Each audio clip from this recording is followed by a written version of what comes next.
আড়ালে থাকতে পছন্দ করি। আমি আমার মতো করি।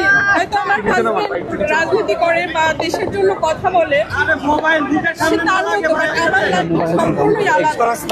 তারপরেও আমাকে এই মিডিয়ার সামনে আসতে বাধ্য হলো। 29 তারিখ যখন ঘটনাটা ঘটে, আমি লাইভ দেখছিলাম, তো আমি কখনো মানে কল্পনা করতে পারি না, মানে স্তব্ধ হয়ে গেছি। বলার মানে আমার এটা বর্ণনা করার মতো আমি ভাষা খুঁজে পাচ্ছি না যে এই বাংলাদেশে মানে আমি আমার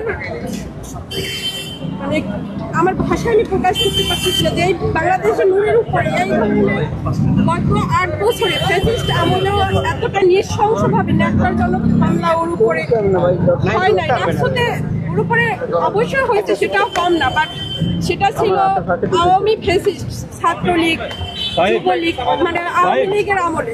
সেটা মানে এই প্রশাসনের এই দেশে মানে এই সময়ে এসে এভাবে ওর উপরে এই ধরনের আক্রমণ হবে যা আমার মানে কল্পনা অতীত। যখন আমি আসি ওর অবস্থাটার জন্য আমার আবার আসে। আমি কখনো আসতে চাই নাই যে আমাকে আবার এই মিডিয়ার সামনে আসতে হবে, বাট ওর শারীরিক কন্ডিশনটা মানে এখন এমন অবস্থায় এসে দাঁড়িয়েছে। প্রথমে আমাদেরকে ডক্টর মানে করছিলেন, আশ্বস্ত করছিলেন যে আমরা 30 ঘন্টা তাকে অবজারভেশন করে তারপরে জানাবো।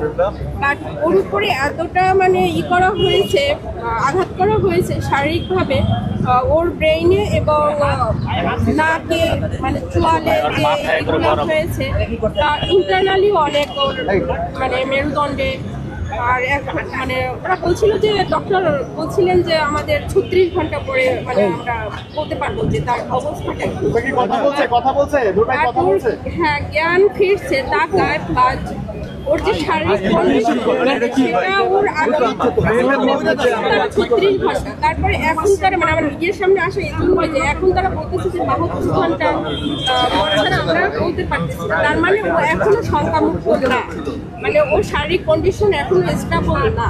তো ওই শঙ্কার জায়গাটা থেকে আমার মিডিয়ার সামনে মানে আসা, আপনাদের মাধ্যমে আমি যারা আছে দেশবাসীর কাছে ওর জন্য দোয়া চাচ্ছি যেন ওকে আল্লাহ তাড়াতাড়ি সুস্থতাই করে না। আর যারা এখন এসে আছে তাদের কাছে আমার এইটা বার্তাটা পৌঁছানো যে ওকে উন্নত ট্রিটমেন্টের জন্য মানে বাহিরে যাতে ও চিকিৎসার ব্যবস্থাটা করা হয়।